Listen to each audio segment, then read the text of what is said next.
Welcome to Candid Conversations with Tech Coach Ralph, where we are engineered to win. In today's episode, we're going to talk about the right company/team structure, which would include the right dev to QA ratio, finding a healthy company, and most importantly, team to work on, and maybe what are some of those red flags before you even get into that. All right.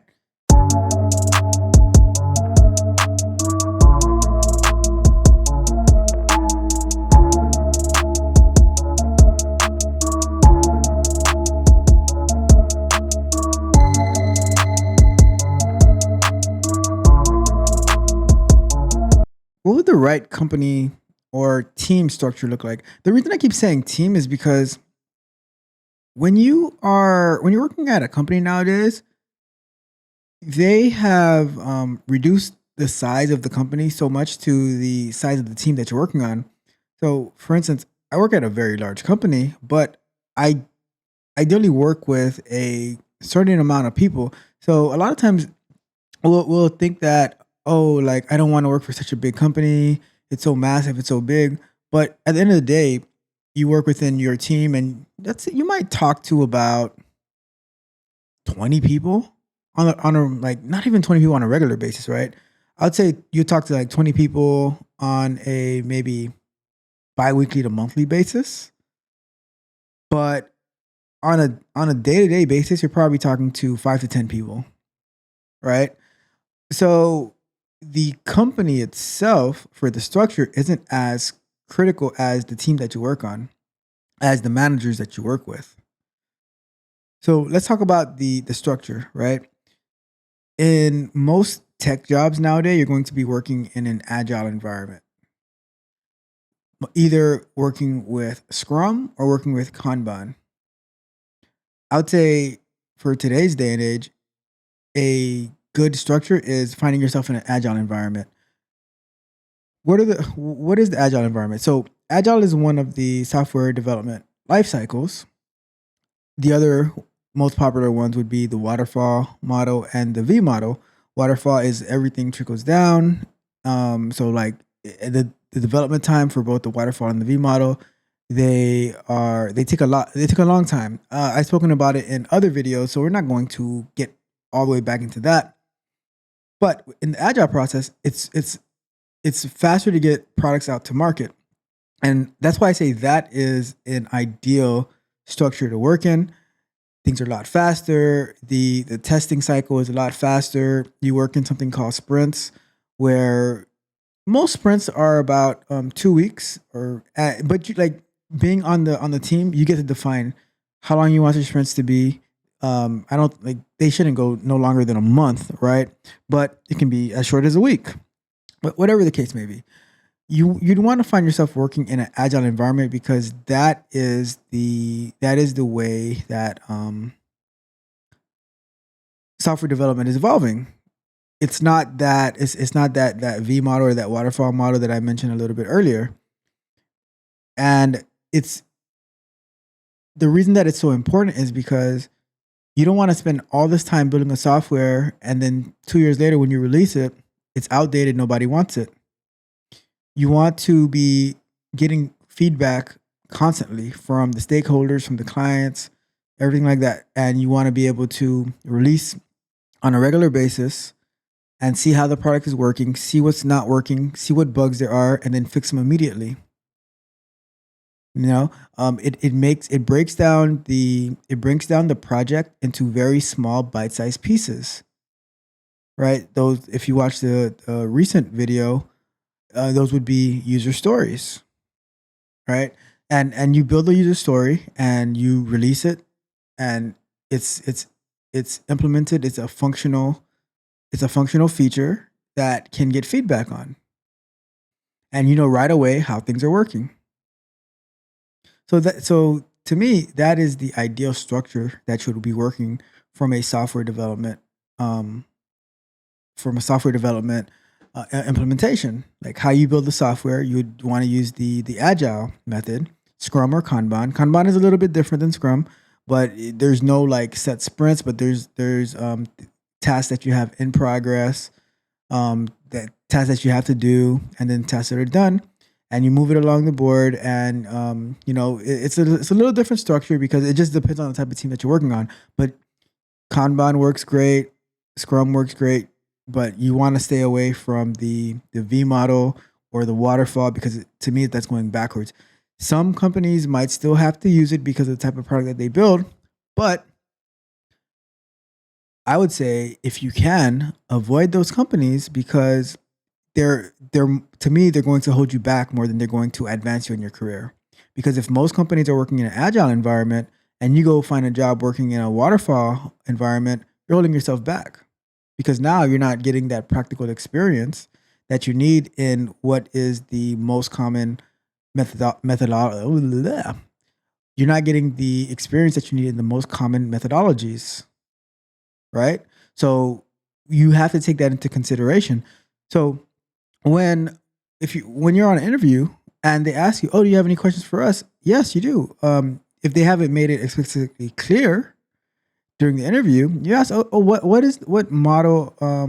What type of software development lifecycle do you use? Are you guys using Agile? Are you guys using Waterfall? Are you using V model? Is it Scrum or is it Kanban?"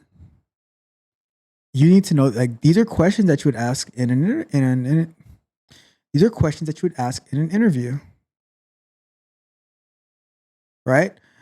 So it's good to know this type of information, and then when you ask these type of questions, the interviewer sees that you are engaged, like you really care about the type of work that you do, and you know the terms and all that good stuff. Now, what is would be the good? So now let's say you have like either you have the job or you're doing your research for what companies you want to apply to, right? Um, I don't think this particular um, these particular criteria should stop you from applying from any particular company. It should apply to all companies. But now, when you have those 10 offers, right, and you're trying to filter between who do you want to choose from, then you make this comparison to see, all right, okay, so what is the software development process that they use? Now, the next thing you would want to consider is what is the dev to QA ratio? So what I've seen normally is there might be for every 3 to 4, 5 is pushing it, right? But every 3 to 4 developers, there is one QA person, right? That is what I've typically seen. Um, does that work? I'd say for the most part, yeah, it does work. Especially if your developers are quality minded, right? If they're not, and they just ship crap, then you're going to have a lot of work ahead of you, and there's going to be a lot of trouble in deploying the applications because if as soon as you get a if as soon as you get a story saying that it's completed and as soon as you go to it you find a bug, right? Let's say it's using React and then you click on a button or you enter something in the form and then you just get a blank page and now you have to send it back. That slows down the process. That developer is not quality minded. But if you have developers who thoroughly test their work, who talk to their QA engineer in the beginning to see, okay, what are you going to be looking for? What are you going to be testing? And so they make sure they do a self check, right? A self analysis to make sure that they cover these scenarios to reduce the chance of at least obvious bugs. There might be some cringe niche bugs that you find, right? But we want to make sure that the developers are covering all their bases before they actually ship the product to you. Because I'll tell you this, the developers' clients are not just the stakeholders or the consumers, it's also the QA engineers, right? Because they're shipping the product, they're putting their stamp of approval on their work, shipping it to the QA engineers. So as Q engineers, we should be sharing with them ahead of time what we expect and what we're going to be looking for so that they can have that in mind and they can get us a lot further of the way to getting the product as we want as a team instead of just doing whatever they think in their mind. And then as soon as we get it, we find a bunch of issues, right? So Those are the like, and that's another those are another points that you can bring up at an interview to find out, okay, like how does the developers see testing? How do they work with with their QA engineers? Is it just, oh, we're done and then we just throw it over the wall? I mean, it's a much shorter wall in agile because we get to test a lot sooner, right? And the things that we're testing is a lot smaller. But are they just still throwing it over the wall, or are they are they quality minded? Are they talking to the QA engineer? Are they talking to you early on in the process? Are they open to hearing your ideas, hearing your suggestions, hearing your thoughts? So, example, the questions asked at the interview: what role does QA play during the sprint story refinements, during the planning, during the backlog grooming, all of that? Like you ask those questions so you can know what you're getting into, and it also is impressive to the interviewer that you're thinking about what role you're going to play on the team. See, because a lot of times when they ask you, do you have any questions? And then we're just like, no, we don't really have any questions. Or we ask some type of random question that it doesn't really, like, it might be a good question, but it doesn't drill down into what you're going to be doing and what you're looking for. Right. So I think the more specific you get with your question, the better it shows the interviewer what you are looking to do and about you and the contribution that you're looking to make. Because if you're asking what role that you play, it shows that you actually do want to be involved in the decision making and everything like that. And it gives you the opportunity to grow faster. And so I would say, like, to find a healthy company to work at is the questions that you ask. If the answers that the interviewer gives you lines up with what you would find comfortable working with, you know, for some people, a healthy company isn't even a consideration because they're trying to get started and they'll take whatever they can get. And if you're getting started, I totally agree with you. You know, if for some if for some unfortunate reason you've just been laid off and you need to find something, right? You might end up accepting a position that you have like it's it's not the best environment, the best work environment, but you need something because you have obligations and responsibilities to take care of. But if you're in a position that you are working and you're pushing forward and everything like that, but you want more opportunities, then it's perfectly reasonable that you would take your time, apply for different places, see what's being offered to you.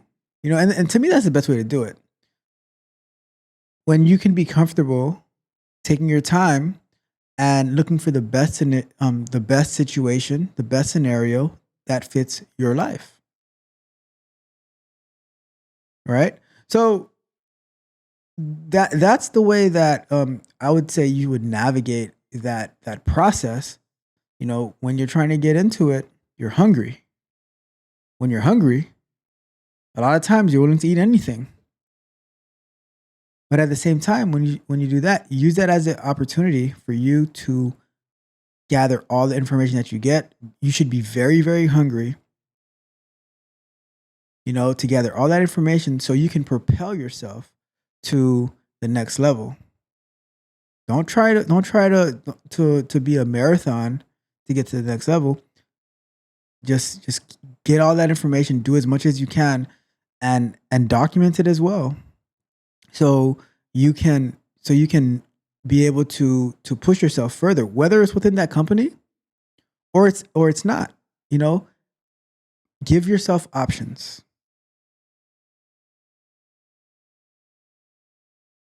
And potential red flags in this, you know, I think when it comes to red flags, there's not universal red flags, because the same way what you can define what is a good company culture, a good company environment, a good team structure, a good team environment, you can see what things that stand out for you that you won't like. And just because you see red flags, that doesn't mean you don't necessarily accept the position, because you can use something to your benefit, right? There might be red flags, use it to your benefit, and you get to where you want to go. And then and then you go somewhere else where the conditions might be more satisfying to you. But everything you do, you make sure that it's leading you to the place that you want to go to. Have a plan. I can't stress that enough, that so many people don't have a plan, they don't have a schedule, they don't have goals. But when you structure yourself to have a plan, then you can see, okay, like it's not that the plan is going to go 100% like what you've written down, or what you've laid out, but you have something to navigate. You have a structure. You can see, you have something to compare it to, something to measure up against. How am I doing here? How am I doing there? Do I need to adjust? Do I need to shift? At the end of the day, the only thing that matters is the results. Whatever you're doing, use that to get you to your final destination. All right. So it's hard to pinpoint red flags, but if you're at a company and you see things that you don't like, and you talk to management, you talk to whoever you have to talk to, and you see that things stay the same or they get worse, okay, use that to your advantage. And at some point, you plan your exit strategy once you feel that you have the necessary tools that you need to get out, right? And as you're getting these skills, as you're acquiring, as you're getting these tools, continue to update your resume, apply, apply, apply. It's a numbers game. Apply, apply, apply, and whatever sticks, you go from there. You know, there's no time for complaining. There's no time for whining. You just do the work. All I can tell you is do the work. Engineer your mind to win. All right. And from there, as you keep pushing, the only way is up. All right. Use every single thing that you do to your advantage, because I'll tell you this, the company has a goal, their bottom line. You need to have a goal too, your bottom line. And if they're both parallel, going on the same track, great. But sometimes they cross and it can't be rectified, and you just have to go your own path, because the company will go on and you have to go on too. All right. So that's how I see that.